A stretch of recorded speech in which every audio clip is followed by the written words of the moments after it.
I hope we come in with the right mindset. We know we're going against a team that plays really hard every night. They shoot a ton of threes that come at you in transition. And you know, the thing I've been most impressed with over the last few years is with Brooklyn is that, you know, they were basically digging themselves out of a huge hole with no draft picks and very little talent. And over the last couple of years, what Kenny and Shaun have done is incredible. They've built a really good culture here. They play hard every single night, and bit by bit, they're adding talent without having a lottery pick. They've been really sharp, really smart, and I like what they're creating here, and it feels like they're building something. And so we know that when you play a team like that that has some fight every single night, we know we got to be ready. Was Shaun the same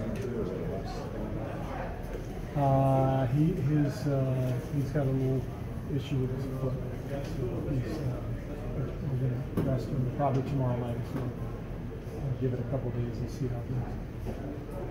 Steve, how would you compare the attitude of the team this year?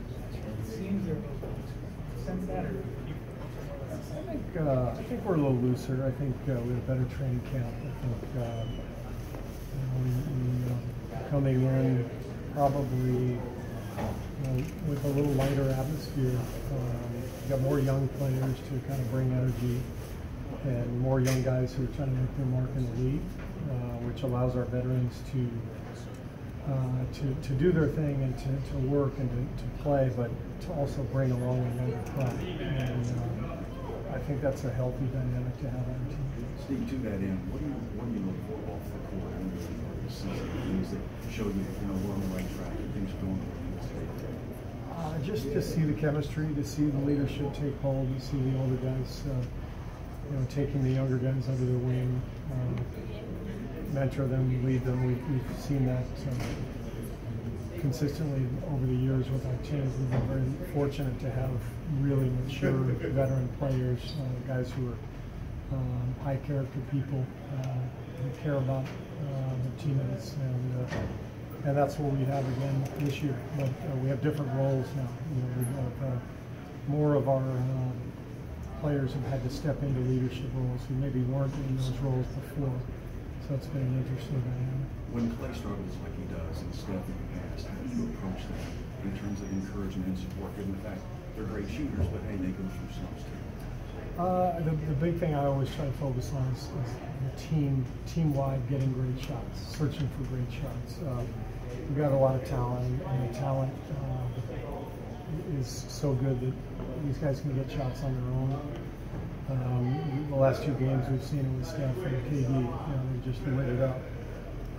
But when we work together as a team and we search for great shots, not just good shots, but great shots, it tends to build rhythm and helps everybody out. And I think if we execute a little bit better, search for great shots, I think it'll help Klay get out of this little mini slump he's in. And we've seen this before. It happens to everybody.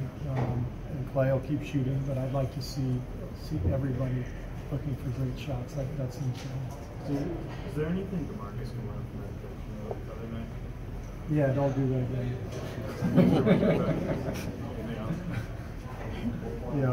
We talked about it yesterday, and he was great. He apologized, and I think he understands this is a different role, different team, different situation. So he's got to move forward in his career. He knows that. That kind of stuff it's not going to help us win a championship. It's not going to help his reputation, and I think he understands that, and I think he really regretted what happened. So I really appreciate him coming to me and making that pretty clear, and I don't expect it to happen again. Steve, obviously you guys are one of the more dangerous teams to break off offensive rebounds, but from your perspective, great team across the league, what's the 14-second shot clock change? Kind of how's that impact on the league? I think the only way it really feels impacted is if you have a lead late and you're trying to milk the clock a little bit. So if there's 3 or 4 minutes left and you get an offensive board, You got a 12, 14-point lead. Maybe in the past you runs the clock, and now that clock goes pretty quickly. And so, other than that, everyone's playing so fast and trying to get shots up so quickly that I haven't noticed anything effective.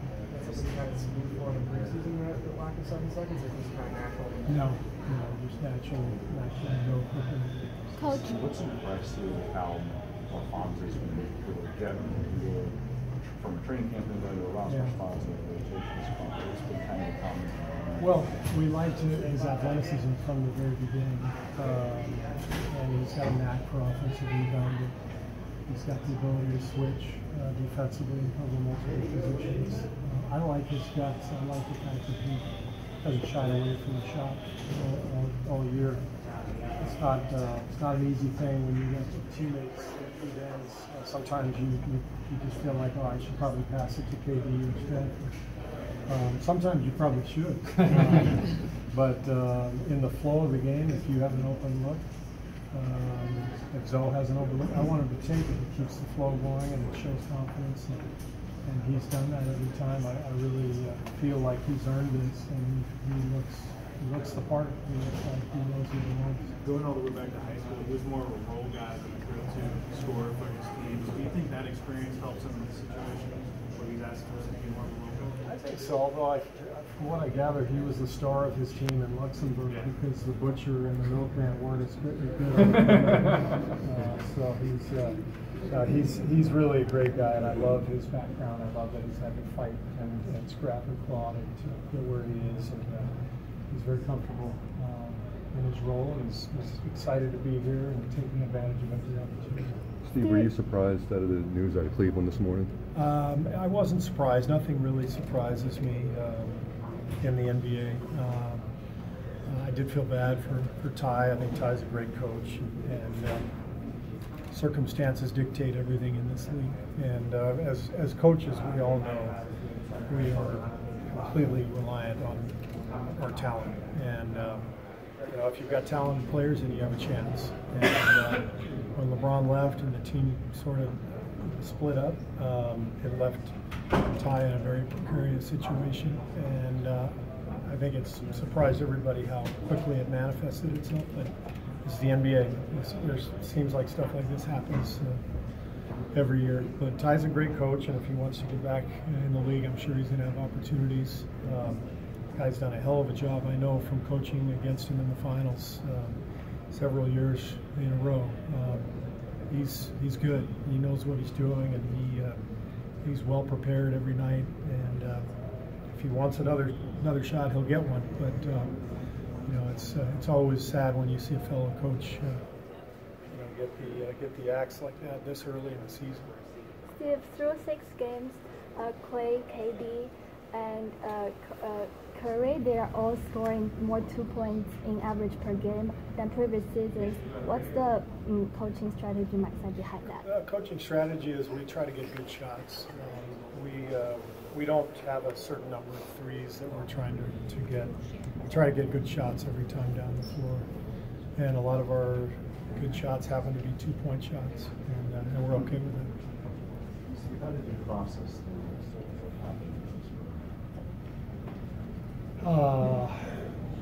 It's just devastating.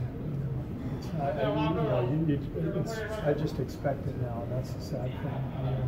I remember watching an interview with a student after the Santa Fe shooting in Texas, Santa Fe High School. And so, a 14-year-old girl, and she said, she was asked, did this shock you? And she said, no, I kind of expected that this would happen to us at our school at some point. And that's where we've gotten as a country. We're broken right now. And so nothing surprises us anymore. Nothing surprises me anymore. The shootings at schools, and churches, synagogues, malls, movie theaters. And we need our leaders to step up and unite the country with the appropriate words, the appropriate actions, and we're not getting that right now, and it's frustrating, and I don't know what else to say. Steve, why do more professional coaches spoken for about the last couple of years about that? issues?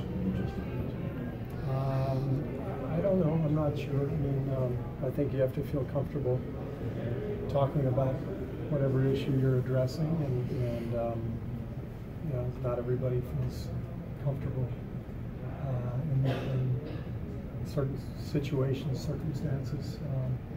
But I think more and more you're seeing people in the sports world, athletes and coaches, speaking out because the times call for it. You know, it's easy to feel how broken we are right now. Our country is, and people, everybody can have influence, not just our political leaders, but people who are either well-known figures who have a camera in their face a lot, or average citizens just being kind to each other, being nice to one another, not spewing hatred on social media. Those are all things that we have to think about and try to accomplish to get our country back on track. And we need to vote. And you know, I want to urge everybody to get out and vote on November 6th. Everybody has their own issues that are important to them. You know, my personal issue is gun safety, gun control, gun safety. Nobody in this country should have a semi-automatic weapon of war. That's my personal belief. So I'm going to vote for every candidate that's willing to stand up to the NRA and say, you know what, this is insane. We're murdering each other every day. We have to get rid of bump stocks. We have to get rid of high-capacity magazines. We have to get rid of semi-automatic weapons. We just do.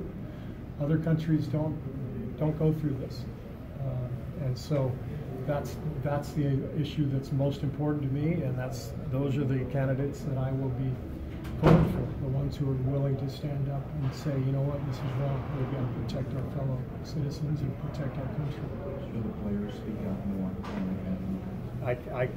I think everybody has to feel comfortable with I'm very proud of you know, the players who have spoken out. I mean, our guys have said quite a bit. I think about LeBron and Dwayne Wade and a lot of the players around this league, and a lot of the NFL players speaking out. I think it's great. I think you know, as long as you're speaking out in the name of positive social change, and you're not spewing further divisive hatred, it seems to be the words of choice these days, then you know, more power to you. Thank you. Thank you.